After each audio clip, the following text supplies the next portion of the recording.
The Basshole podcast is sponsored by BlueChew. That's right. Have better sex with BlueChew. BlueChew is the original brand offering chewable tablets for better sex. And starting now, BlueChew's offering a combo so strong, it's going to knock your socks off and your neighbor's socks off. You're going to have to move towns with the amount of noise you'll be making. That's right. Introducing BlueChew Max. It's arrived. It combines the active ingredients of Viagra and Cialis into one chewable tablet. That's right. One.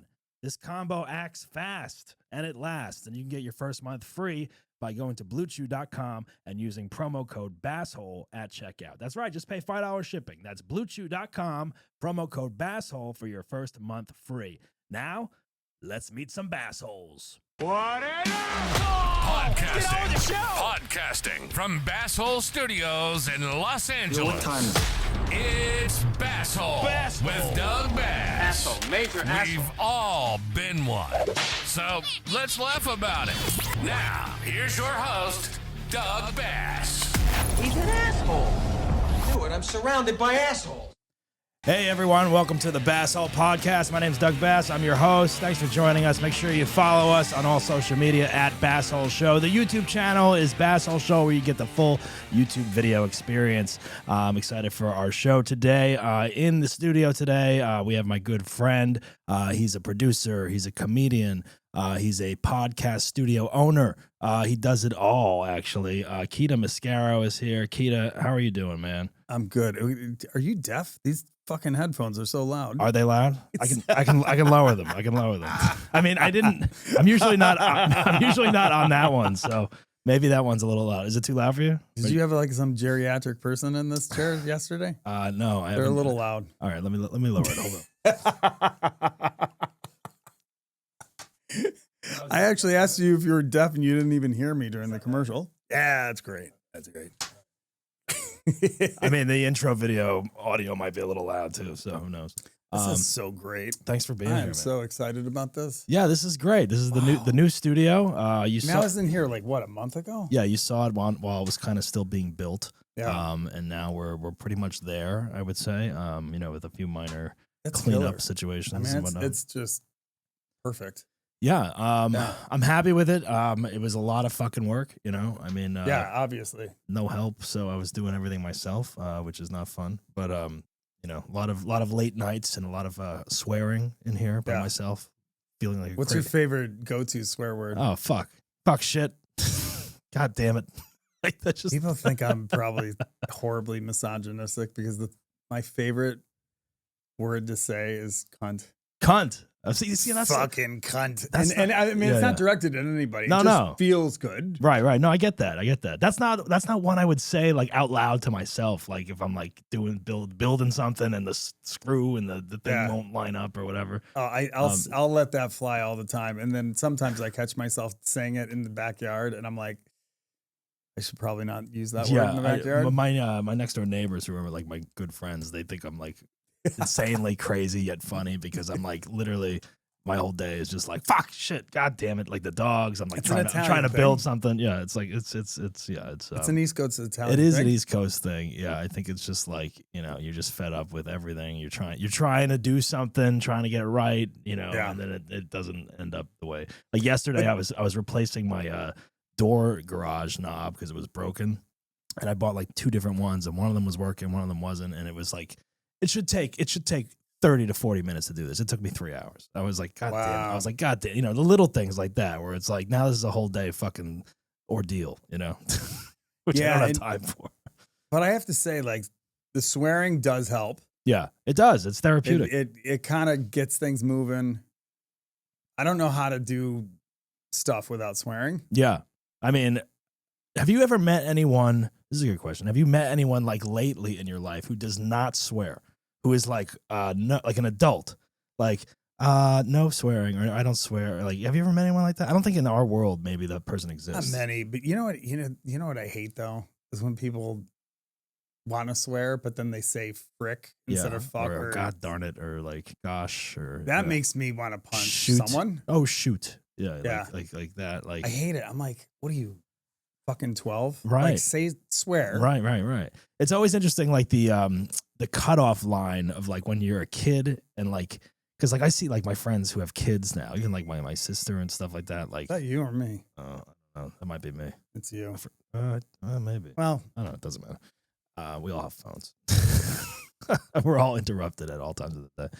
But I see like my friends who have kids and stuff, and they're swearing nonstop around the kid, and then the kid like picks up on it, but they say it, but they don't know what it means, you know. So it's like, where's that cutoff line where you stop cursing around a kid until they start to, and then when they say it because they repeated it hearing it from you, then they're in trouble. And it's like, hey, don't say the F word, don't, you know.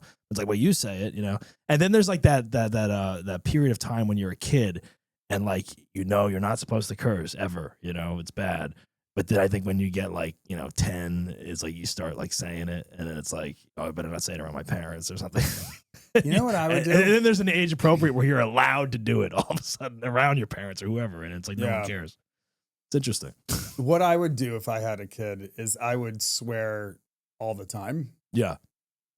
And what would happen is the kid would start getting embarrassed, and the kid would then naturally not swear because they were hyper aware of the fact that I can't not swear. Yeah. That's a good point, because like they're like embarrassed of my dad. You take like, the edge off of it. Yeah. If you swear all the time, then it's like, oh, Jesus, I don't want to be like Pops over there. Yeah, yeah. No, I mean, that makes sense. I mean, because then the kid's like aware of like, oh my God, my dad swears like a sailor. It's like, it's embarrassing. Yeah. Yeah. My grandfather used to swear all the time, and it was really funny. Like, he could not say a sentence without, like, if there were 10 words in a sentence, 3 would be swear words.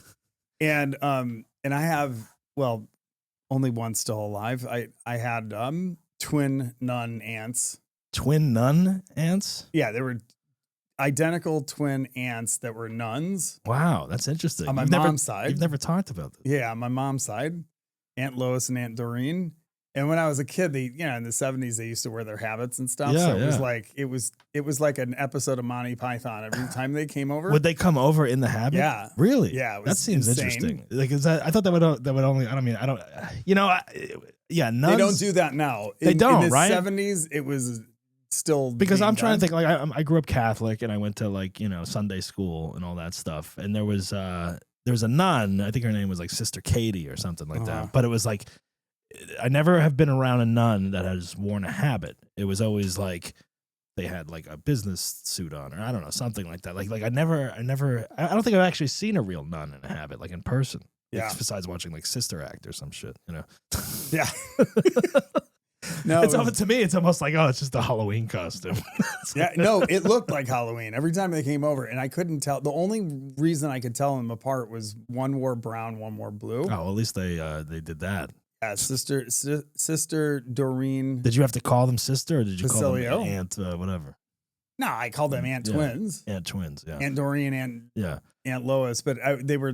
But that's Sister interesting. Lois, Basilio, Sister. But they Doreen, would wear the Basilio. habits to like your house coming to visit or something. Oh yeah, they wore them I think they slept in them. I mean, Really? they never took that off. Wow. I wonder how many habits they had. Like They had a ton of bad habits. Oh man. It's too early. No, I don't know how many. I mean, you know, probably. But I thought that would be something you just wear to the church. But like you go to your, friends or whatever. They wore. I mean, they were insane. Do you think it was like? Do you think it was a thing where they were like, "Oh, we want people to know that we are nuns"? Oh, for sure. Yeah. But they were very good to me. They were very sweet to me. My Aunt Lois is still alive. She's 96. It's interesting that they were they're twins, and they both decided to go into the nunnery. I don't even know if that's a correct word, but not the nunnery. But that sounds like that's like a Silver Lake restaurant. But the religious field, so to speak. Seminary. Seminary, yes. Get it straight. I'm a bad Catholic. I hate Catholic. I'm a bad Catholic Catholic. stuff, I don't go to church. The only time I go to church, I went to a funeral last weekend, and I was in a church, and that was the first time I think I had been in a church since someone's wedding or something, like years ago. You know, like that, I only go to churches now for weddings or funerals. Like must have to go. must go to the church for this event. That's it. You want to hear the last? I shouldn't give this to you because I want to use it for my podcast. Oh, all right. But I'm going to give you this story. We're good enough friends. But the last time I was in a Catholic church, so when I was in grad school back in Ohio, I was teaching as well. It was part of my thing, and the the parking passes for OSU were really expensive, Right. and it was also a lottery. Like not everybody got them, but there was a Catholic church right on the outskirts, not on the outskirts, but like right at the edge of official campus. There was a Catholic church that would sell parking spots for $200 for a semester, Yeah. which is cheap for that. So anyway, so I got that every semester, and what's that holiday in Catholic religion that's like is it Immaculate Thursday or some Thursday night mass? I don't even think I've heard of that. Thursday night. It's like holiday? Thursday night mass, and it's like a 3-hour, 4-hour mass. I It's don't some bullshit that happens in the fall. So anyway, I was so I go to park. I'm there all day. Yeah. You know what I mean? So I park there in the morning. I'm in the studio all day. Then I come out to get my car, and this was happening. And there were cars on top of cars, and I was in the middle of this thing. There was no way I was getting out of there. You're stuck. Yeah. I'm stuck. And I sat there and I was sitting in the car for like 15 minutes. I was like, God damn it. I was like, well, I haven't been to mass in years. So I'm not, if you can't beat them, join them. Right. Mm. So I go into this thing and it's mobbed. There must be like 1,000 people jammed in this church. And there was just one seat available. Mm. So I sit down. Now I have to say, I haven't eaten all day. Right. I was kind of hungry and I was hangry. You know what I mean? I was not in a great mood. I was hungry. I couldn't get out of there. And so I'm sitting there and they had not done communion yet. And I was like, okay, I'm going to eat a wafer. You know what I mean? Yeah. Like a wafer would have been better than nothing. Yeah. Right. Snack. So it starts happening. I get in line, and I'm already getting the eyeballs because I'm dressed. I'm in my art gear. You're not dressed appropriately. No, for church. I was wearing like a onesie and like, baseball hat. They shouldn't I was discriminate. It's like, I know, but they do. And so people are already looking at me. So I get in line and the line's a mile long and I'm walking up slowly.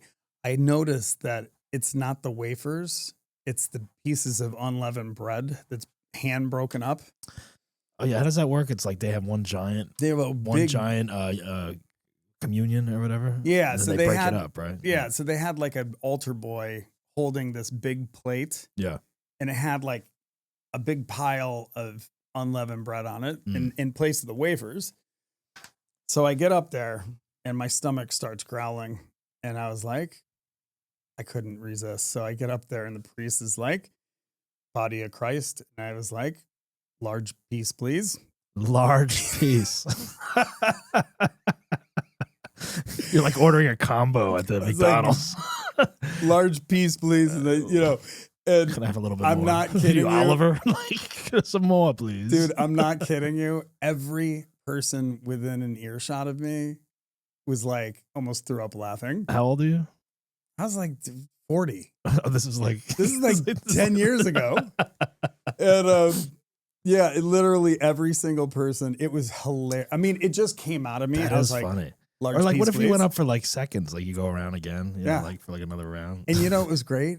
He fished around and got me a big piece. What is he supposed to do? Are you gonna hold up the line? It's gonna be Even the awkward. priest laughed. It was, I was hungry. Can I have a little You know bit what I more? mean? Yeah, exactly. But yeah, I mean, I did when I went to the church for the funeral. I did get communion, and it had been a while since I had gotten it.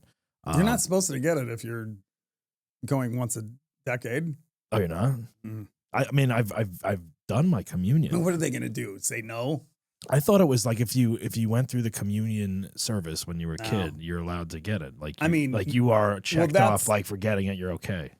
Yeah, it's technically. Yeah, But if you don't participate, I then know. you're not Like supposed to like go if up I there. were, I think I did try to refute. Like I remember I went once for something, and I'm not religious, so I did feel kind of weird going up and getting it. And I was like, I remember being like, when it was time, like I was like, I'm gonna go to. My mom like looked at me like, are you kidding me? You better get your ass up there and get that communion. Like it was like the death stare almost. It was like you better go up there. That and like when we recite the Our Father, like my sister and I always have this funny thing because like when we were growing up, like we never really wanted to say it, or like we didn't know all the words or whatever, and like we would always look at each other and start laughing, and my mom would look at us like to make sure that we were like mouthing it or saying it or whatever. And to this day, even at the funeral, like when the Our Father time comes, like my sister and I just look at each other like like we try not to start laughing. But the people that like know all the songs that they're singing like word for word, I'm like, it's amazing. I'm like, oh man, I don't know what this is. Like, it's. Have you ever gotten the wine? Did you drink the wine when you go up there? I never did that. It was gross. Seeing people put their weird especially lips on glass. Yeah, especially after COVID, and then the priest would like COVID. I don't want to get herpes. Right. Can you get that from the chalice? Yeah. I mean, lip herpes. If someone's got herpes on their lips and they're putting it all over the fucking goblet. The church, then? Yeah, maybe. So that's probably why half people have herpes is because true. of goblets. What I noticed when they were preparing the wine, they took the chalice, they put a small amount of wine in, and then they put water in, right? So it's almost like they're diluting the wine anyway. So it's not. I even didn't like, see that. Yeah, I noticed that this time, and I was like, huh, I've never seen that before. Well, maybe it's because they saw you walking up. Like this guy. This guy's gonna ask for a large wine. Large sip, please. Supersize that, please. Actually, that's how I should punch that up. I should say, can I supersize Can I it? supersize it? Yeah.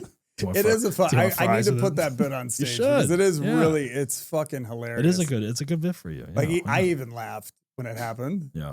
That's a good asshole story you know too for this show, though. That's a good. It is a good asshole. But what is funny about that story is that actually it was true. I was really hungry, and it wasn't really a joke.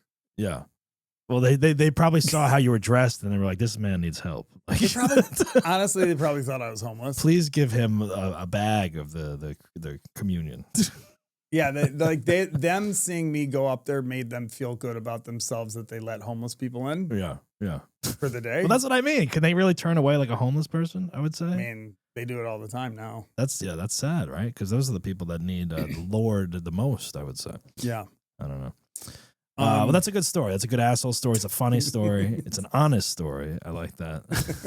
I can relate to that. I can see that happening. I have so many asshole stories. You have a lot. You've been on this show like twice or 2 or 3 times now. Yeah. I think. Yeah. Oh my God. The asshole story. I created an asshole story the last time I was on this podcast because I told my friend. Did I tell you this? Which one was it again? The Rod Stewart story. Oh yeah. Did I tell you what happened? I think you did. I remember you told me about that you were working for him and all. I mean, yeah, we covered that story. Well, no, you know the story. There's an update. But the story after the story. So I had released my friend's name, and you're like, don't worry about it. Oh, that's right. You told, okay. So in the middle of telling an asshole story, I was creating an asshole story because I unleashed this friend of mine's actual name. And he listened to it. So I'm sitting there. I'm like, he's not going to he's not going to listen. Right. He's not following any of this stuff. I get home. It gets released.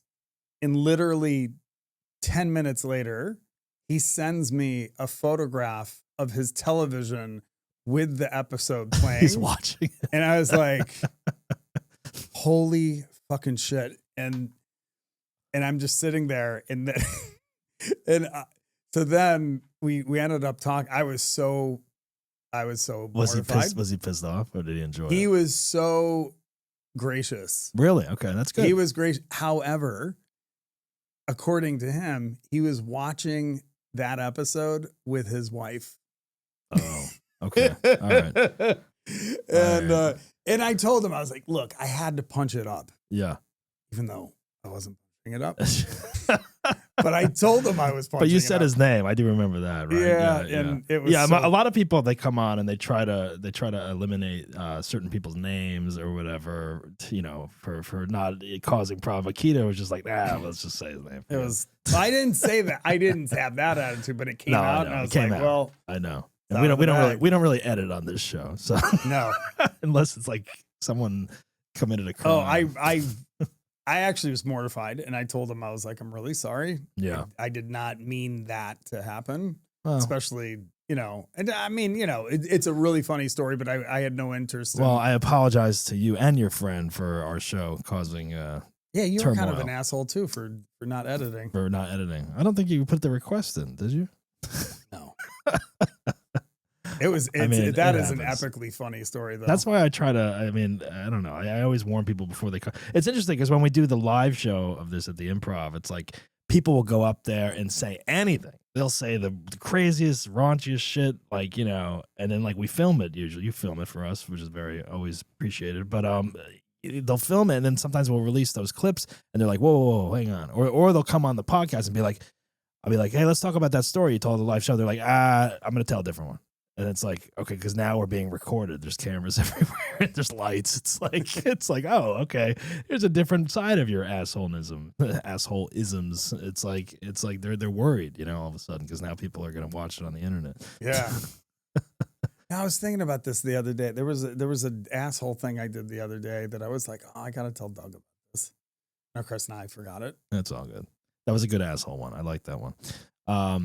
Well, Keda has you have a podcast studio as well. Yeah. Called The Cave. The Cave. Over in Hollywood area. Yeah. And you've had it for what, like a year and a half now, maybe? No, 2 years? just a year. Okay. Year. Yeah. How's it going? It seems like, I mean, 2 years. like I'm brand new to owning this podcast studio. Obviously, been doing it out of my dining room for years, and finally, you know, got a space and built it out and whatnot.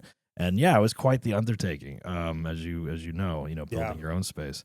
How is it going for you? How are you liking it? How are you hating it? What are your thoughts on? I love it 100%. Yeah.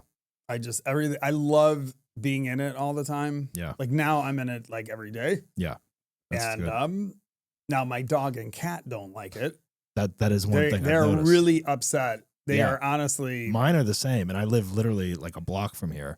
And there'll be nights in here where I was like, I look at the clock, I was like, I've been in here 8 hours building shit. And No, like, the I gotta go home.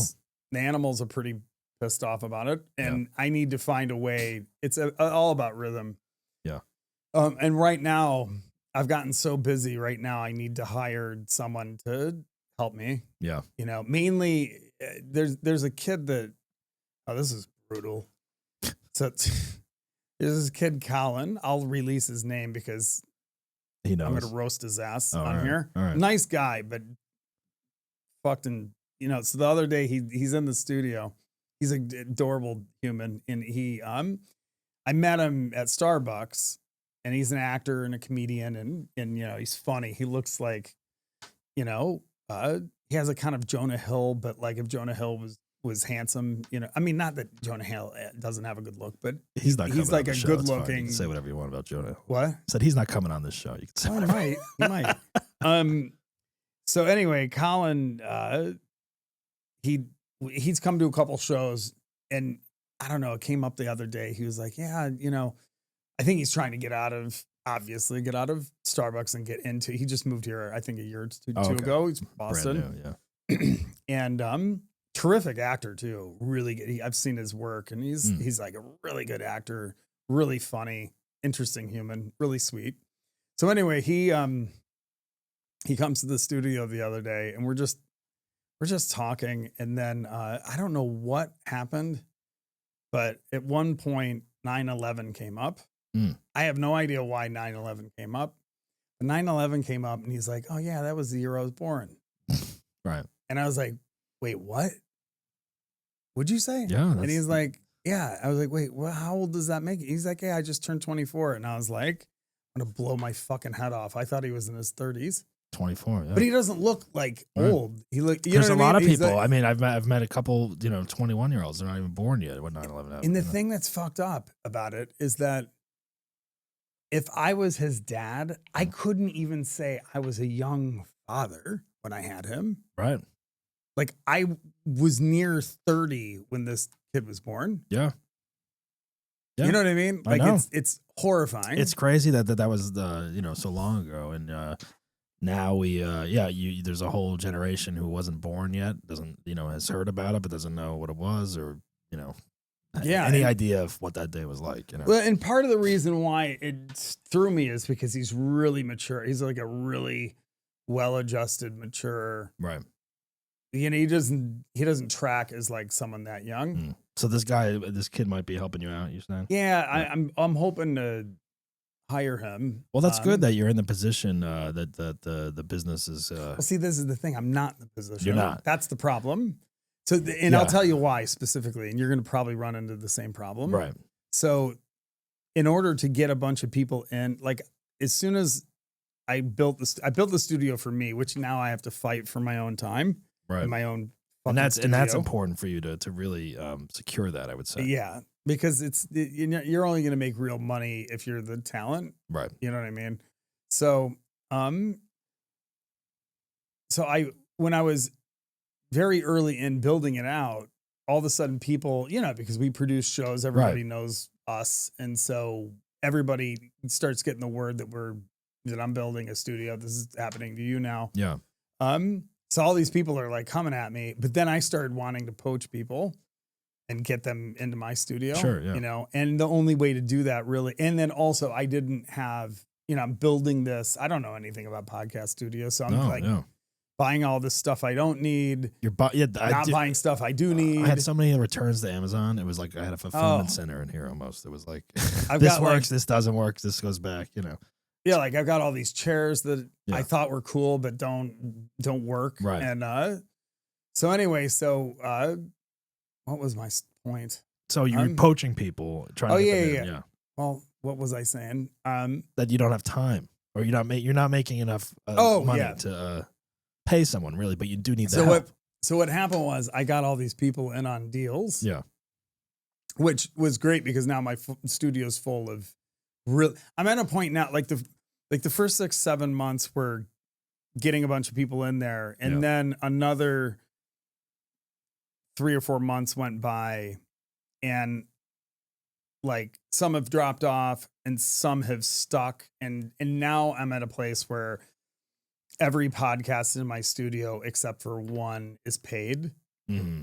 And none of them are paying me my rate that I need to have at some point. That's the tricky thing, I think, because it's like I've done, some research around town of like other podcast studios and whatnot. And, they're all pretty, competitive rates and stuff like that. And, you kind of want to get people in here. So you give like a lower rate the first 3 months or something like that. But then you got to catch up to everyone else, So, yeah. Well, yeah, because the thing is like the money's not bad. Yeah.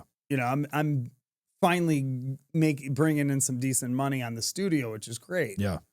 But the money that they're saving by my discount is exactly the money I would be using to pay someone, someone to be in there to help me edit, to help me run the studio. Because I'm at a place now where it's like, it would be really great to have someone in there like. Sure, but you got to be able to make enough where it's worth it almost, to pay someone to do it. Because if I paid someone what they're worth, then I'd be basically working to pay someone and not making any money in my own studio. Exactly. So it's like until you are super booked and people are paying the normal rates that they should be paying, then you can have an assistant or whatever, Hey guys, you're listening to our interview with Keida Mascaro on the Basshole podcast. Just want to take this moment to remind everyone about our fantastic sponsor of the Basshole show, BlueChew. That's right, BlueChew. I'm talking about BlueChew. BlueChew, we can all relate to wanting to feel more confident, especially in the bedroom, and that's where BlueChew can help you out. Let me tell you, all right, you're going to have better sex with BlueChew. It's the original brand offering chewable tablets for better sex. And starting now, they're offering a combo tablet that includes the active ingredients of Viagra and Cialis into one chewable tablet. That's right, one.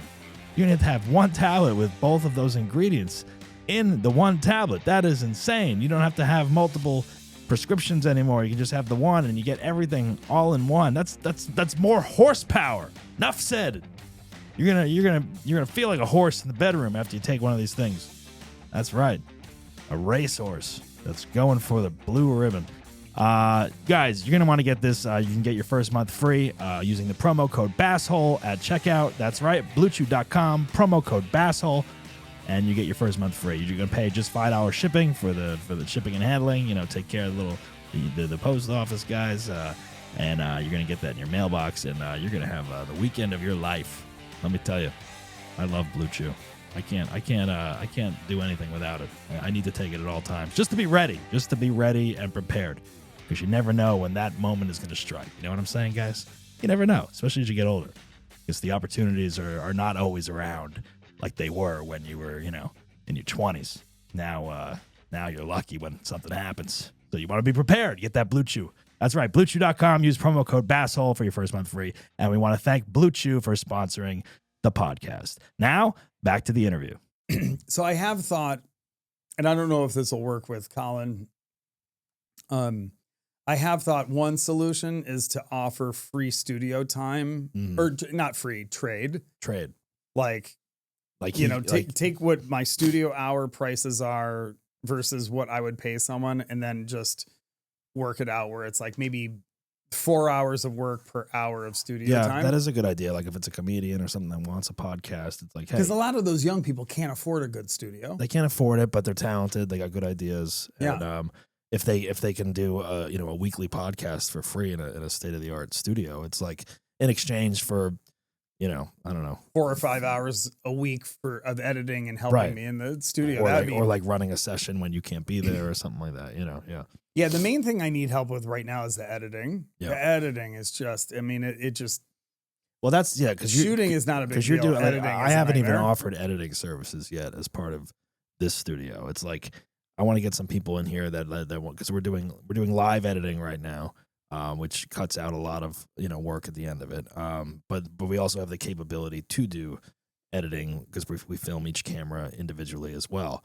But at the end of the day, they leave with a finished file of live shots that we cut like in real time. Yeah. So some people just want that. That's all they're like, all right, great, it's ready for YouTube. Well, every person wants a different deliverable. Right. And everything I do is a pain in my ass. Like I don't do anything that makes my life easy. Right. That's part of my brand is that I have to make it more complicated than it needs to be. Yeah. And one of the ways in which, and this is not, so with my studio, what I'm interested in long-term is the studio. It kind of fits with the branding that I do with my shows, my studio, like everything is about high end. Yeah. I want my lineups to be top to bottom high end. And that doesn't mean huge names. It means like the comics quality. Yeah. Well, this is the way I like to look at it because I look at it like, is the comic ready for the stage that they want to be on? Yeah. You know what I mean? And it's a tricky thing to say because I'm not like some seasoned comic, Mm-hmm. but I'm also like, I have a master's degree. Yeah. You know what I mean? And I'm you, also very experienced. And you've watched enough. You've seen enough. I've watched a zillion hours of comedy. Yeah. I've also, I've got a conceptual art background. You know what I mean? So even though I am not a well-heeled comic, I have an ability to critique art. You know what I mean? So I know when a comic is ready for absolutely a stage or not. And it's not that they're, it's the easier way of saying is, oh, well, that comic's not great. That's not fair. You know what I mean? Like, it's not that they're not great. It's that they are not ready for a certain stage. Yeah. You know what I mean? And a lot of times comics will ask like for a stage that they're not ready for. Well, and you produce shows at the Comedy Store, the Improv, Yeah. the one you did the other night at the new venue, the Earl, Yeah, the Earl. which was great. And I think that's gonna start blowing up, once you guys start doing more shows there and whatnot. So people know, like, these are the big clubs that you produce at. Yeah. And you have to look, we have to respect the stages that we're performing on and producing in. Mm-hmm. You know what I mean? Like, I agree.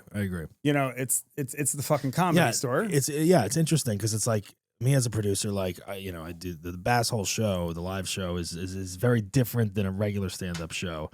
So I've done a combination of like, we've had huge names on it. We've had, great comics that are not big names. And then we've had like new people that are just like disasters almost sometimes because the show almost calls for but it's that entertaining. It it's makes entertaining. sense. I know that they're at least entertaining on stage. They may not be like the best comic, but like that our show is different where it enables that to be allowed to play and have fun with it, In a lot of ways with your show, the talent is the show. Yeah. The show is so well produced. Thank you. That you have the flexibility of like, if there's a couple comics don't work, it doesn't matter. The show because then great. We make up for it. Myself as the host, and then the judges, we all make up for that. And if there's a disaster on stage or whatnot. Yeah. Whereas if you're doing a showcase lineup, you know what I mean. When I produce a regular stand-up show, it's the complete opposite. It's like everyone's got to be up to their level. So my studio is kind of the same thing. So it's an extension of that, which is like, I only want to produce really hot podcasts. I out get of there. that. I get that. You See, know what that's I mean? that's the tricky thing because it's like I haven't done anyone else's podcast in here yet. Like we are just opening now, like this month, April or whatever, So I'm kind of like, all right, yeah, it'd be great to get some people in here just to start paying some of the bills back and whatnot. But at the same time, you don't want to work with a bunch of assholes or people that are not taking it seriously or whatever, But then again, if it's like someone's like offering you, yeah, I'll buy a package. It's like, all right, let's see what happens. Yeah, there have been people that have approached me, and it's like, well, number one, I don't do non-comedy in there. Yeah. So it's Would like, you ever do non-comedy? No. No, just comedy. The only reason is because I'm trying to build the studio. So right now you've got, in the podcasting world, I've learned, you've got like people like Bobby Lee or Theo that have their own studio. Right. And they're not going to produce other people's stuff in their studio. No, It's their studio. They don't need to. Yeah. Yeah, exactly. Or you've got, on the flip side, you've got a bunch of these studios that are just like WeWork spaces. Yeah. It feels like you're in a dental office, and it doesn't, there's no vibe, there's no style. I mean, they're nice looking and they're well. There's a couple like do it yourselves, the kind of thing. Like There's that. They have those like are the worst. They have like a board and like they're like set up your iPhone. Yeah, and, no, those are the fucking Yeah. worst. No, the ones I wouldn't even put that into the conversation. Those Right. are awful. But there are a number of studios that it's like, $250 an hour. You get an engineer, you get a really beautiful room, Mhm. but beautiful isn't like nice room with nice equipment, but it doesn't have any vibe. Right. The set design is a big part of it, I say, which you've mastered at the cave. Every time I go in there, it looks great. It's always different. You build different sets for people and all that stuff, which is a big part of it. And individual attention that a lot of places won't give to their clients, I think. Yeah, and the thing is, like, you have to be an idiot like me. Because no one's gonna put like these regular studios that are just They're not going to do it. Yeah. They're not gonna put the time. Well, one, it's because they are taking whoever probably. They're taking to whoever. Yeah, if you go on their website, it's like, hey, I want to produce a show this week. You fill it out, and they're like, okay, great. But like if you're like, hey, I want to bring my my recliner and my special table, they're gonna be like, no, And they're certainly not gonna build because they're trying to make money. Right. I'm trying to be poor for the rest of my life, so I gotta. So like Billy Lee's podcast, I probably spent. I'm not kidding. I probably spent 50 hours. Yeah, that's a lot. Working on, none of it paid. Working on all the details, but it's like, it's a labor of love because it's like, Right. you put the effort into things that you love, but I look at it, to me, it's same with the lineups. I've lost more money on lineups than I've made for sure. It's hard to make money on the live shows. I know that for sure. Well, you can do it. This you can make good money on if you play your cards right, I think. I mean, if you're smart about it, which I'm not, you can make, if you set up a really nice, and take whoever is going to give you the issue. Here's another one of those issues. This is the same issue with shows. It's like the people that have the money are not the people that I want in my studio. Because then you know what I mean? Yeah, like, you got to deal with headaches and bullshit. it's like most of the comics that can give me 20 people are not ready for the stages that I produce at. Yeah. And the only people that can bring 20 people that would be ready for the stage, they're not, like Bill Burr is not going to ask me for a set in the belly room. Right. You know what I mean? No, so exactly. It becomes this thing. That's why it's like so hard to make money, because if you're really focused, you have to figure out, what are you focused on? For me, it's like, I'm focused on the art of it. Yeah. Whether it's the shows, whether it's the show and the business part. The podcast, like it's a long play. Like my vision for my studio at this point is that I was thinking about this when I was building. I was like, like someone I love and studied a bunch of is Warhol. Mm. I love Warhol. I love, especially his collaborative stuff. I've been to that museum in Pittsburgh. Oh yeah. No, it's killer. And I, back in the day when most of those people some of those people were still alive, I did some art with, some of the superstars. And I was just obsessed with this idea of the community of the factory, and just huge influence on me. So I kind of was thinking in the back of my head, if Warhol had a podcast studio that functioned like the factory, what would it look like? You know, and what it would look like is it's unique. It's his. Yeah. Like He's put a stamp on it. Yeah. Yeah. Like there's nothing that Warhol produced that you didn't know. Oh yeah, that's a Warhol thing. Yeah. You know what I mean? Kind of like a film, or like, you know, whether it was a film Tarantino or Spielberg or whatever. Yeah. Yeah. Whether it was Interview Magazine or not Interview Magazine, his magazine, or one of his shows or his radio show. I mean, he did so many pieces of media that weren't silk screens or paintings, and you knew it was happening in the factory. Right. You know what I mean? Or you knew it was happening in the Warhol world. Yeah, he put his finger on it, and you could tell it was part of it. He was curating. Yeah. You know what I mean? He wasn't just. And that's what you want to do with your studio and your lineup. Yeah, to me, it's about curating, and it's a fine line because I don't want to come across as like some asshole that like, you know, it's a tricky thing because you don't want to put people off. No, I get that. Yeah. But you also like, if you're doing it if you're trying to put together a vision, right, and a real, you know, then you have to curate. Yeah. You know what I mean? You do. And it's like, you know, I mean, I don't, yeah, like, I don't know what that is for like my studio yet. Like, you know what I mean? Cause we're brand new.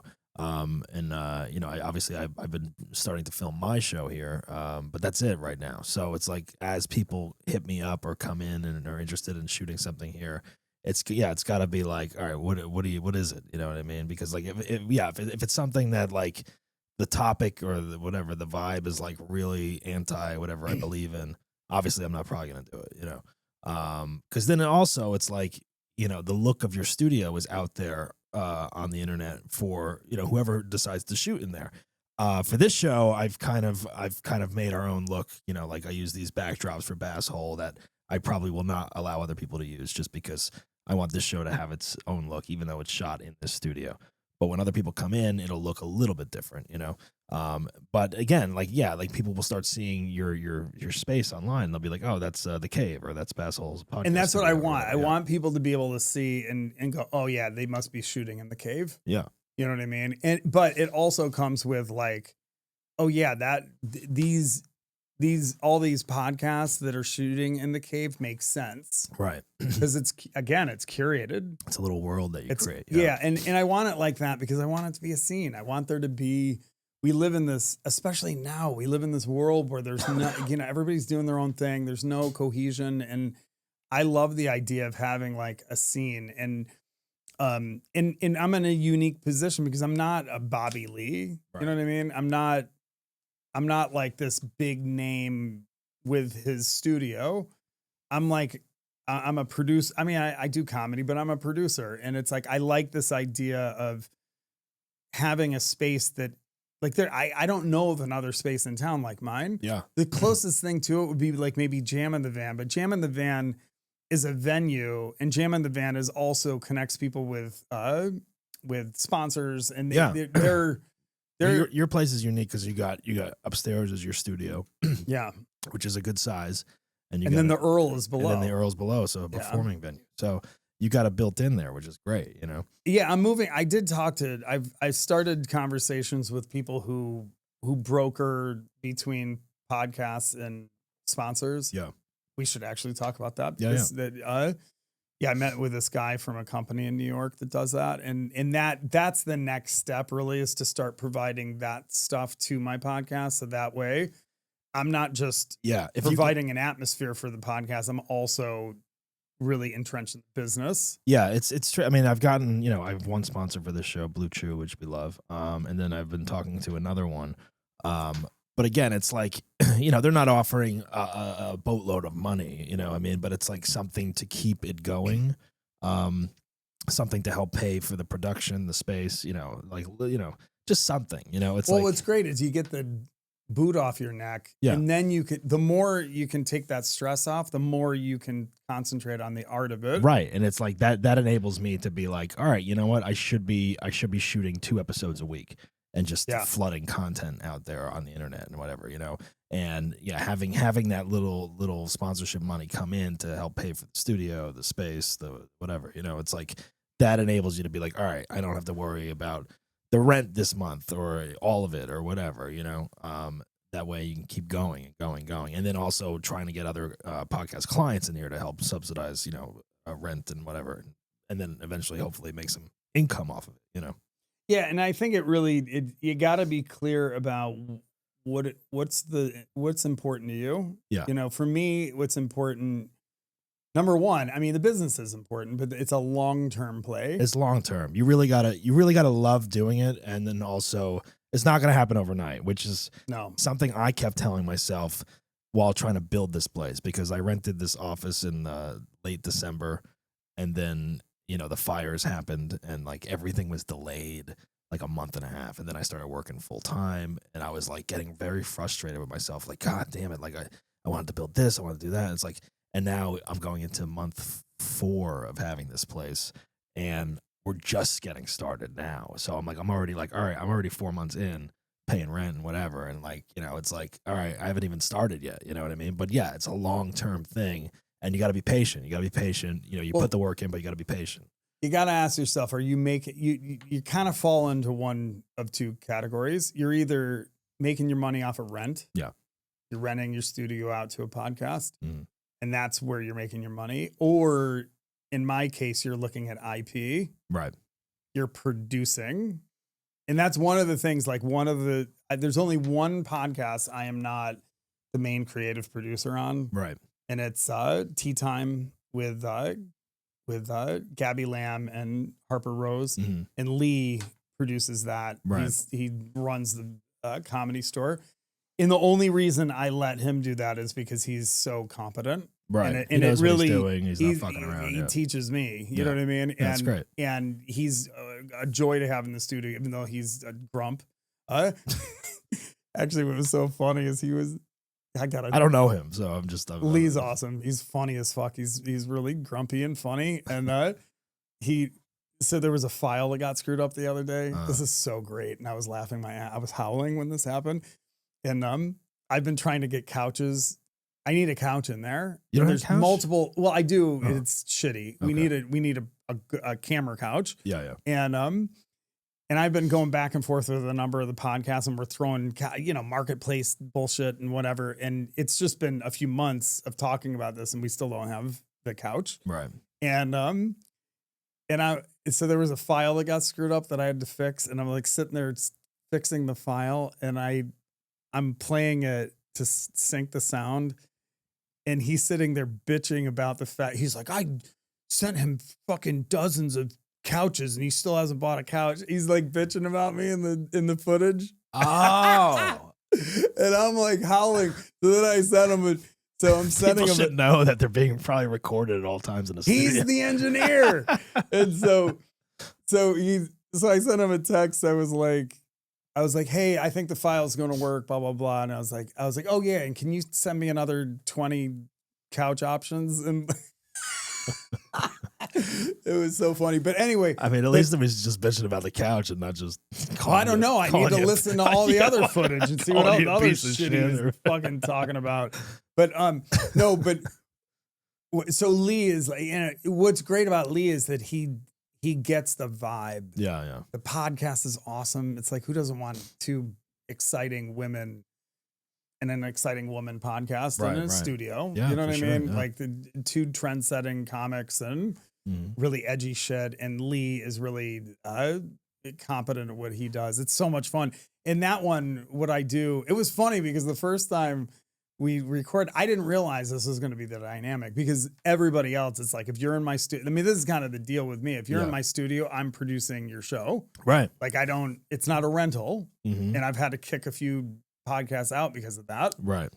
Because it's like, that's not what I built this for. I built this. And that makes sense, I think, because it's like, as far as you producing, like you're not just the engineer, but you're the producer and doing the technical stuff as well. At the end of the day, it's my studio, right? You know what I mean, right. And it's got everything's got. So like so if they come in and do their show at your studio, their show is under Keida Mascaro Productions or whatever. Or the Cave, and it's it's not whatever, formal, but it's you know what I mean. It's got to be. I'm not renting the studio out. Yeah. That's just what it is. Right. And so, but Lee because he's so good at what he does, and because what they do fits, it's like you watch their stuff and it's like, oh yeah, that's a cave thing. Shoot. Yeah. So, but what was really funny is the first time, I didn't realize that was going to be the dynamic. And so the first day we're shooting, I'm sitting there in the thing and Lee looks at me and he's like, were you going to be sitting in the room? And I was like, well, I was planning on it. Like, it's my studio. You know what I mean? And he was like, well, we kind of need our privacy. And I was like, fucking wanted to punch his ass. Yeah. It's like, but I was like, okay, all right. So I get out of there and I'm in the other room and I'm fucking pissed. Right. No, I'm I fuck, get I it. just I mean, made, because we weren't clear about it. You got to be clear about it. Yeah. Neither one of us was real clear about that. And that's the difference, I think, because like, I mean, Lee obviously knows what he's doing technically as well as creatively or whatever. So he knows the equipment, I'm guessing, or he knows the equipment, and he's also like it's. So that's the thing. He's like their producer. If you put if a producer comes in and they know how to use the equipment, like if someone came in here and rented this place for the day or whatever, and I'm like, here's our equipment. We got a Rodecaster Pro 2. We got a Rodecaster Video. We got these cameras. Like, do you know how to use this stuff? Yeah. You know what I mean? Like, do you know, do I have to show them? Do I have to explain, or do they already know, like, familiar with this and that, and they can do it, Yeah. If that's the case, okay, then maybe I'd consider renting it for the day if they're paying top quality, money for the day or whatever. I'd be okay with that as long as they knew what they were doing, Well, for me, it's like, yeah, they got to know what they're doing for sure. But even more than that, it's got to fit into the world of the cave. Right. You know what I mean? Yeah, that makes sense. And so this is where so what was funny is I'm in the next room and I'm sulking. I'm like, you're just waiting. I'm pissed. And I'm like, God damn it. What the fuck is going on? Like, this is not what I wanted. Yeah. Right. But I was just like, all right, but here's this is what's so great about being 51 and not 25. Right. Because 25-year-old me, I would have gotten into a fist fight with Lee probably. Not really, but you know what I mean? Like I would have gotten into some fucking thing. Even though it was my fault. I was the one that wasn't really clear. Right. And so anyway, I'm sitting there and I'm like working on my stuff. And then all of a sudden I was like in the 2-hour session, I realized this is so nice to fucking sit in my studio and have this great podcast recording in my studio. I'm part of it. I set the studio up. I help him out, and you know what I mean. It's not like But it's almost like you're making good money, and you could leave and go do. I'm not making good money. Well, don't get crazy. If he's paying you, I don't know what he's paying you, but whatever. They're paying me decent. But if they're paying you and like you don't have to be there, you can go back to the dogs or go run some errands or do something else for 3 hours or whatever they're in there for. It's like. That's kind of almost like, I'm making money and I don't have to do anything. Really, well, it was really, really nice to be in a position where it's like, I got a hot podcast in my studio. It fits the brand of the cave. Mm-hmm. I've got a producer in there that I don't have to think about or worry about. Right. And on top of it, I'm learning from him. Yeah. That's good. You know? Oh, there were times setting up this shit. I was like, I need to like hire someone that knows because I know a lot, but I don't know everything, and especially like coming in here, I had to buy a bunch of new stuff. I bought a switcher that we're using right now that is automatically switching. Like I don't have to sit there. Remember when I used to do that? Yeah. Like I'm talking to you and I'm doing everything like a DJ. Now it's doing it automatically, so I can actually focus on the conversation and not worry about the technical stuff as much. My brain was like over here worrying about it, and then I'm also trying to engage with you. So, but like that, and then I always have 3 people on. I play clips sometimes, with the news and stuff like that. So it was all this like, how do I do all that? Like with this new switcher, I don't know, because it was like, I need to show like a YouTube clip and I need to have 3 people here. And I want 3 headphones that everyone can hear each other. And there's only 2 XLR inputs in this video switcher, but you can use the Rodecaster for the third mic. But now that third mic is delayed in the headphones because it's not in the same board. You know what I mean? It was all this shit, like technical shit. I'm like, I don't know. I need to email people and stuff. And I'm a troglodyte. I'm not a technical guy at all. Yeah. And that's another nice thing about having someone like a Lee in the studio is that, he he doesn't say he's technical, but he's way more technical than I am. You can kind of figure out what you're doing as you go along. But yeah, if people know what their shit going in, it's great. Like he was balancing the white balance. He was big dicking me on the fucking white balance. I didn't appreciate it first. Fucker. Why? Because it was off. right though. It was off the white balance. I liked my white. I liked the way I was manually light balancing. Then he peacocking around the fucking studio. That's what I was doing. doing. Like, this is how you do it. And I'm like, fuck that's off. what I was doing but last then he night. was right. Yeah, yeah. And so now I'm like, all right, look, I'm not so proud that I'm not gonna let. There's always something to learn, and it's like, if someone knows stuff, it's like, like even myself, it's like I'm self-taught with all this shit, technical stuff, and like especially the pod. I mean, if coming from a filmmaking background, this podcasting stuff is new technically. Like I started learning during COVID or whatever, but then it kept evolving, and it was like, well, I want it to look like this. Now I got to learn this. I got to learn that. I started with a USB mic and one computer, and now it's like. Look at it now, So it's insane. But it's always learning something new, and like the new equipment, the new technology that comes out. Then you want to incorporate something new. It's like, all right, well now I got to learn that, So it's you're always learning to keep up with everything. Learning and expanding, and I also like my favorite thing about all of this stuff is like, I always like to think of it as like, what does the velvet glove treatment look like? Yeah. That's another thing that's really important to me. It also makes my life more difficult because it's costly.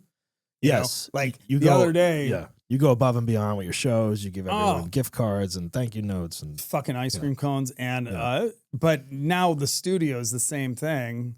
Like I'm giving people deal rates, but I also stock it like it's a fucking French restaurant. Yeah. So I haven't done that yet, like the snacks and shit. But it's so important. I know it is. Like, I already have like shelves I got to put up with like snacks and stuff like that. Jeremiah Watkins was in the other day as a guest on one of the podcasts on Catherine and Shane's new podcast. And it was so funny but it felt great. He came in and he's like, yo, you got chocolates in here? This studio has chocolate? And I'm like, yeah, you know what I mean? And that's I'm like, doesn't every studio have chocolate? No, this but one apparently they don't. This one does not have chocolate. Not yet. You'll get chocolate, and I'll buy you some as a thanks. Yeah. A warming. But no, it's like in my studio. I mean, like I've got like the little pocket icy things in the little freezer. Okay. I just you got everything. You have good space in yours though. Like you got that. I do have a little bit. You have that extra hang room. Yeah. Like, I don't have that here. Like this is a small room. We can do a lot with it in this small room. Done a ton with it. But I do love my location though. Like I can walk here. It's like it's.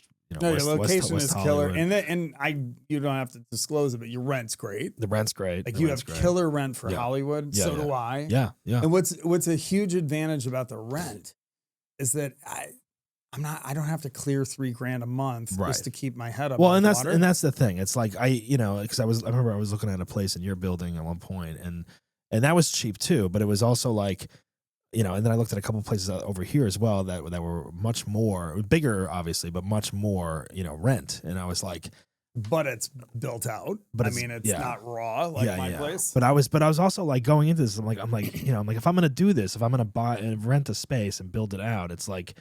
I don't know if it's going to be successful. I think it will be, you know what I mean? But it's like, I wanted a place to do my show, and try to get sponsors to pay for most of the rent or whatever. And then also be able to produce some other people's stuff and make a little bit of money or just cover the bare costs. You know what I mean? And like, once you start going into like, $1,500, $2,000 rent, then it's like, you better make this you got to be pumping stuff in and out. Then it's like, all right, we're producing anyone who wants to do anything at this point. You know what I mean? You have to. Yeah. Yeah. Exactly. Otherwise, you know what I mean? And that, like for I'm really blessed with my studio in that it's not big, but I've got 2 rooms. One is a hang room, which I really want. I love that hang room. Yeah. It's like, I want the vibe. My place is all vibe. That's what I care about. I care about vibe. And what's cool now is that now that we're producing shows at the Earl, which is a soundstage below for people who haven't heard of it, it's like my buddy Michael Lane, he's had the space for 18 years. What I took over was his first office, but he's got this amazing space soundstage below, and he usually rents it out during the day for film shoots and television shoots and interviews and stuff. But now we're it's kind of like jamming the van on the east side. Right. And so it's a terrific place for live podcasts, shows, all that stuff. So what's so cool is now, like, we had my first show in there. He's had other comedy in there, but our first show, during the show, I'm bringing comics up to my studio. You know what I mean? And that's badass. And so I can already see, like, when the next show we're going to do, we're going to have both rooms going at the same time. Right. You know what I forgot to do? I forgot to put this on silent. That's why it's fucking do not disturb. We're going to put, so both rooms that seat around between 100, 150, we're going to have 2 shows going concurrently. There is a great green room, but what I'll do is for top name talent, my studio will be the green room. Yeah. And then I'll have a door guy at the bottom of the stairs, which will be hot as fuck. I mean, that's a scene. Right. You know what I mean? To have like have a podcast studio that's a hang as the green room for the big name talent that they can just, or any talent that needs to be they can sit up there alone. and relax. Yeah. Because there's 2 green rooms, but yeah, it's like that one's a little more private. Yeah. Well, you got to have a space for big names and for comics that don't want to be bothered and they need to get in their zone. Yeah. But I like there being a VIP green room area for all comics to hang in, because you just don't see that much in the scene. No, I like that. Like, it happens a little bit in the Comedy Store, the hallway, and some of the green rooms. If you're a certain connected, then you'll be able to go into those. But you know, you can't just hang out in the green room at the Improv. No. Or the Ice House. Yeah, you know what I mean? Show, Like, it's because it's a real club. Right. Where with my thing that I got going, it's like my studio can be, an exclusive green room, and then the green room at the Earl below can be more of like the hang green room, VIP room, where, because another big element of my shows is that I'm real big on getting industry in there, and like, agents, managers, casting people, other producers. Like you always fill the house, and there's always a nice handful of industry there and stuff. I want it to be, because I want it to be, you go to the shows and not only is there a good crowd, but there's also like, you can meet an agent or a manager, or like, I just want everybody to be taken care of. Yeah. At my shows. And same with the podcast. What I love about the hang room of my podcast studio, and I do this, if I know a certain comic doesn't have an agent or a manager, and I know they would fit with a certain agent or manager, then what I'll do is deliberately overlap meetings with the two. Right. Where it's like, I know one person's going to be hanging with me, and then a manager comes through, and neither one of them knows what's happening. Yeah. And then they get to meet to meet organically. So it's not weird. Yeah. No, that's cool. I like that. That's nice. And I like doing shit like that. Definitely. You know what I mean? But you have to have the right atmosphere. You do. Like, I built the podcast studio deliberately so that people didn't feel like they had to rush out of there. No, like when you go into your place, you have, you take a Polaroid of everyone that's been there. You have them sign it. You have it up on the wall. Everyone's been there. It's cool. It's a nice little hang vibe, and as well as a great production space and stuff like that. So you really have created a nice little community kind of place there. I hope to do that with this place in some fashion. Well, it's going to be yours. You know what I mean? Yeah. Like you're making it yours, and you also have a very distinct, like, this has so much character to it. Yeah. You know what I mean? It doesn't feel random. It's like, this is you. Right. Yeah. Now, I wanted it to look like modern and sleek, and yeah. Now at some point you're going to be in a position where I'm still in this position. I've had my studio for a year where you're just kind of trying to figure out, like, well, what do I want it to be? Right. And I knew in the beginning, I knew from the very beginning, I did not want to have a rental space. Yeah. That I was not interested in, because I like art. I'm an art guy. Yeah. So I always lean the art of things, not the business of things, to a fault. So for you, that's going to be the question. It's like, which way do I lean towards, like, more business or more art, or a combination of both, or, whatever. And you can do both. You can do both. And that's probably what I would try to do. I already have, like, a couple friends that want to do something, and I'm like, great, like, that's a good idea. We can set that up, but then obviously give them a friend comic rate or whatever. But then there's other people that'll probably, if I start advertising more, it's like, I don't know who they are, and as long as their show is like nothing that's like, you know, I don't know, racist or crazy or something like that, then you know, then we can talk about producing it. You know what I mean? And it's good. And you know, if you go that route, that would be on a certain level, that would be awesome, because I'm already getting to the point where I'm getting people that are like, hey, I want to look at your space, but I'm like, but that doesn't fit into the cave. Right. It doesn't mean it's not good or cool. It's just it's not your thing. Yeah. No, like there was someone that wanted to do a tech thing. Right. That was like, would have paid me good money. Yeah. You know what I mean? I should have taken it, but but it doesn't, like, I would have to completely change the set just for them. And well, to be honest with you, it's like, that's the interesting thing. It's like, I mean, the one thing I would say like about my studio here is like, I've had people like hit me up, like we got the green screen and like we are capable of like, you know, playing videos behind the person and doing like a box, you know, all in like real time. Like if someone wants to do like the Daily Show kind of thing or whatever. So there is like some technical things that like I think most podcast studios may not have. Like I could do live streaming from here if I wanted to do that. So I mean, everyone has something different that they want to do. So yeah, it depends on like, you know, and then we do live editing, so it's a little different than, you know, I mean, we can I film in the cameras as well, just backups and all that stuff. But yeah, it's like there's a million different ways to do these things. Is what I've researched and figured out, you know. And I think you'll just you know, if it's anything like my experience, it's like you kind of, as you're doing it, you figure out, like there were a couple podcasts that I on paper thought were going to be perfect for the studio. Yeah. And it's so ironic. Like last year there were two specific podcasts that I was like, I'm hanging the studio on these two podcasts. Yeah. And they didn't work out. Yeah. And then now I've got like a couple podcasts that I didn't even know were going to happen, that, you know what I mean? Yeah. And so it's kind of like, you know, and that's just it's like riding a bike. You're learning how to do it in real time. Absolutely. Yeah. Yeah. Do you think that there's, I mean, podcasting is still so new and so, you know, I mean, young in the world. Do you think there's too many podcast studios now that are popping up in LA or whatever? No, because, you know, I mean, I don't think so, because my view of it is this is, in our art form, comedy and podcasting is synonymous now. Mm-hmm.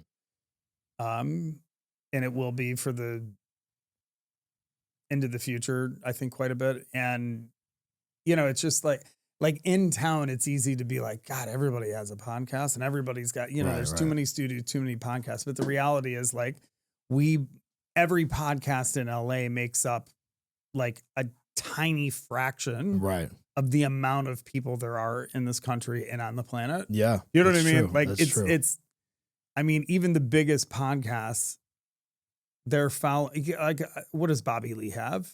2 million followers or something on his podcast. Like 2 million is tiny. That means only 1 out of 30 people are listening to his podcast in the public. Right. And that's just in this country. You know what I mean? Yeah. Like if you look at the whole world, that's like, well, that's the other thing. You know, it's like a lot of people, you know, I mean, it's all about the clips and YouTube and TikTok and Instagram and stuff. But even just the audio, like people forget, like a lot of people just listen to the audio still, you know, and like that's, those get a lot of downloads all over the world, just the audio files, like people in India that don't have like, you know, computers to watch YouTube or whatever, but they have like, you know, listening devices or whatever. It's like, you know, I see some of the downloads that we get and I'm like, oh, like look, this country is like listening a lot, you know what I mean? And it's like, you forget about that almost, because like you're still getting out there just in audio terms. Yeah, and I look at the way I look at the studio is I look at it as this is what network television is now. It is, yeah. It's network. You have a network. The Cave is a network. Mm-hmm. You know, and that's why to me curating is so important, because I want people, you know, I want the Cave to be a piece of it's not just a name that only the people that are in LA know about. I want the Cave to have its own, you know, presence on the scene. Right. You know what I mean? And I look at it as a network, and like every network, there's curation. Absolutely. Yeah. You know, and I think there's, I don't know. The way I look at it, there is no competition. if you're very specific, you're not competing. Even though we are competing right now. No, Well, I'm we're kidding. not, because I'm gonna. No, actually, not many podcast hosts would have Another podcast Another host. podcast. Podcast studio owner would have another podcast studio owner. I mean, I guess they would, but I don't know. I mean, Well, not that it matters because we've known. But I so love many you, different though. people. You know what I mean? No, Like, we're you're friends one of my that are out to favorite help people. each other out at the end of the day. No, absolutely. But, I'm yeah. glad that. I mean, I'm not. I would never tell you what to do with your studio. No, but I'm obviously. always However, asking you for advice too because you've been doing it a while now. You know. Well, what I hope happens is that I don't want to influence your growth process, but it would be nice if I had a studio that I really loved that I could recommend. Yeah. Like if someone came Likewise. to my studio and it's like, it's not going to work here because it doesn't fit into the cave branding, but Dougie over here has a fucking great studio. No, and that's great, and I appreciate that. You know? And likewise, like if there was something that like I'm like, oh, this might work better in Keda's place or whatever, you know. Because what you get here that you get in my studio is you're a creative. You know what I mean? You're not. This is no matter what you do, this will not be a random rental studio. No, yeah. because it's yours. Exactly. You know what I mean? Yeah, You're not yeah. just some like I'm goofy not gonna. business Well, guy. it's like I'm not gonna give people the key and the code and No. just like go ahead, do whatever. It's like first of all, I don't know who the fuck they are, and you know, Yeah. it's like And it's already not that vibe. Yeah. You know what I mean? This is now you might have more flexibility than I do is in terms of who you can house in here. right. For any number of reasons. My place isn't as flexible.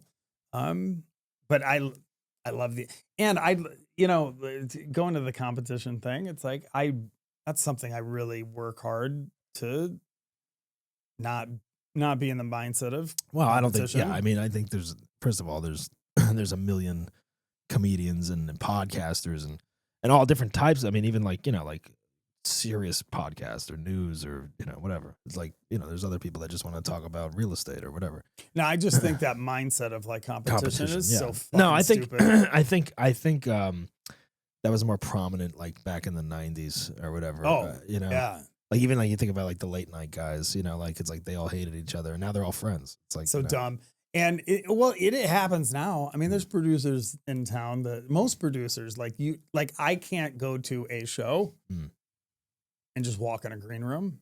Right. I should be able to. Right. I'm I would say one of the bigger producers in town right now. In the comedy world, the live shows, some of the producers are a little Like, weird about that. what are yeah. you afraid of? Yeah. What, I'm going to go poach your Yeah. comics that are in my phone anyway? Right, I mean, it's so exactly. stupid. What's Like, the difference between me like going into the green room and talking to whoever, or they come down the stairs after the show and I talk to them down there or whatever, Yeah. If you respect a person's show, Mm. which I mean, there's not many shows I can think of that I'm not like high respect for. Right. Why would you not want, like, if I had a green, now, obviously I don't want people, the number one thing in a green room is you got to protect your comics that Sure. need their space. Yeah. Approach them at the However, right time. Yeah. Yeah. You know what I mean? You don't want a bunch of commotion in the green room while someone's trying to sit there and concentrate and get ready for their set. But it's like, I love like all these producers we know in town. Yeah. I want them in the green room. Yeah. I want them in the VIP space. I want them, I proudly introduce you to comics. Yeah. You know what I mean? And like, I don't understand this idea because there's no comic that's proprietary. No. You know what I mean? Like No, no exactly. comic is owned by one. Right. And that's what Any some of these producer- producers treat it like that. And They, it's they like, do. And it's so dumb. And it's such a bad look. And There's a I don't million understand who shows, you're there's a competing million with. venues. It's like, relax, Yeah. It's like, If anything, you want to be, and this goes back to my philosophy of like, I don't want to ever see a person be in a scenario where my name comes up, someone else's name comes up, and they have to make a decision between the two. Right. You know what I mean? Yeah. Like, I don't ever, that's a bad situation. If that's, now there are some people that are so horrible that like that is going to be the situation because I'm trying not to be horrible. Right. But in general, And it's usually like, steer clear of those kind of people because it's like, why do you want to be in the same room with them anyway? yeah. I don't know. All right. Well, this has been fun. I think we, I learned a lot just talking about the podcast building, situation that you've been through and now that I'm going through. And Yeah, I mean, it's great to see two studios really like going for their creative instincts and their art, trying to produce things and make things happen in the comedy world and whatnot. And I'm excited to start mine up and get going. And I've seen how how happy it's made you doing it. It's so fun. Yeah, having so much fun doing it. There's nothing more fun than like learning that I need to buy another thing. Yeah, right. You know what I mean? I know. Where you're just like, you don't want to spend the money, but I don't want to look oh at my God, shit, I need that Dude, I don't even thing. want to look at my credit card like the past 2 months. It's like, I'm not kidding. I've probably spent $50,000 on that fucking studio. Jesus Christ. But yeah. That's why it feels good. Right. But like I've done it. And then hopefully, you start like everything adds up. Like, yeah, like the little wires and like, XLR cables that'll run behind this table. And, like this one's too short. This one doesn't work well. Just all the little things. This is why people. You don't think about how the little things add up, or like how many things you need to complete the look of the place, putting these tiles up, all this shit. It's just like, it's a lot. Yeah, but that's the thing. I mean, but that's what's going to make your studio something that people talk about versus like just some random place that, And it's funny. Speaking of that, like this really nice kid was asking me about producing a podcast at another place, and it's like and it was like, well, we want to do it at this music studio and blah blah blah blah blah. He was asking you to produce it. Yeah. He was getting my advice. Maybe wants to see if I can help him with it. And sweet guy, love him. And it was funny because we were talking about it, and it's like I get the idea, but there's so much. After you've put a podcast studio together, you realize that there are a million micro decisions that, like, And I told him at one point, I was like, I understand why your podcast makes sense in a recording studio because, the main host is a musician. I get that. Right. But the issue is for us to do that, we're basically, and I said this explicitly, I was like, every single time we shoot, we're going to be building a podcast studio from scratch just to shoot 2 episodes every 2 weeks. Yeah. Versus doing it at your place.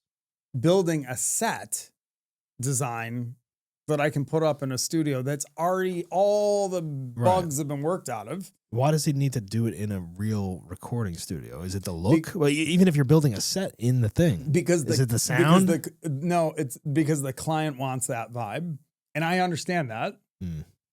I totally get that. Right. However, in my opinion, this is what I recommended, and he's going to go back to him. I mean, at this point, I'm just giving him some advice. Yeah, But to me, it's like it's much easier to go into a studio that's built for podcasts and then build a set that achieves what you're looking for to some degree. You got to be flexible. Absolutely. Yeah. You know what I mean? Yeah. Or it's going to, because this is what's going to happen. If you do it that way, there's no way you can do that cheap. No.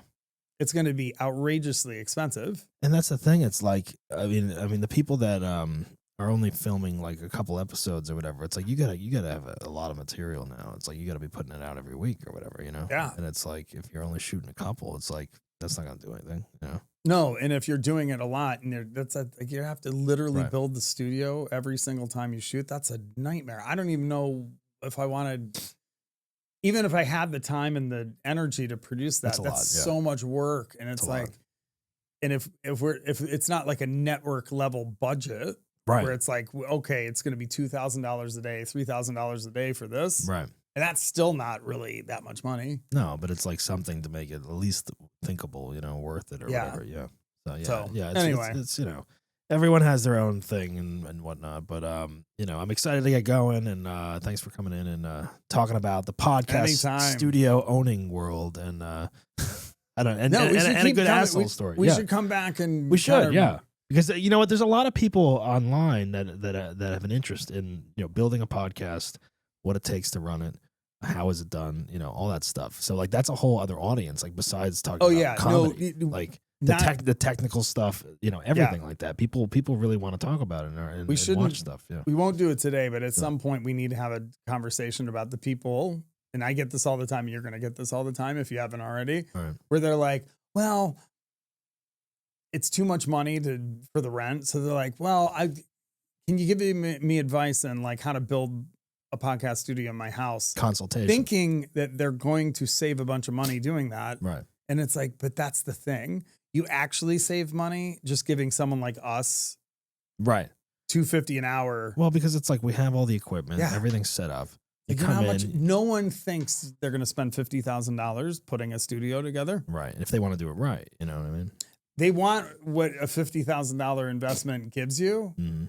but they think it's like I can get a couple. They have shitty to be. cameras. They have to be serious about doing it. You know what I mean? That's the thing. It's like the people that dabble. You know. Well, their desire is serious, Right. Right. But like you either have the people that try it out. That's why it's like, you know, I'm offering packages because it's like you're better off buying, you know, a month package of, you know, 5 episodes or whatever. Because like if you can't commit to doing 5 episodes, then It's not forget gonna it. work out Forget anyway. it. You know Yeah. what I mean? Like you should be committing to like, you know, at least 6 months of production. You know? Yeah. And then releasing your schedule or whatever. So we need to have that conversation. Yeah, we'll too, do because that, That's yeah. a That's a whole other thing. But this could be a good segment in talking about this stuff because there's a lot of interest out there about it. a podcast about podcasts. Yeah, exactly. About how to build a podcast. All right, guys. Keida Mascaro. You could check him out online. What is your Instagram? Just Keida Mascaro. At Keida Mascaro. And the Cave Podcast Studio is up Hollywood. and running in Hollywood. Go check it out there. If you guys want to book something, contact Keida. And Keida has shows all over LA. He had one at the Earl. He has one at the Comedy Store coming up on the 6th. Oh, and I got a new date over at the Improv. Oh, at the Improv as well. Yeah, All right. they threw me a great. date, so I got another Perfect. behind the lines coming up. So check out Keida's shows at the Hollywood Improv and the Comedy Store. Guys, this has been fun. Thank you. And thanks for being here, man. Guys, check us out on Instagram at Basshole Show. And remember, don't be a basshole, but if you are, laugh about it. Ciao.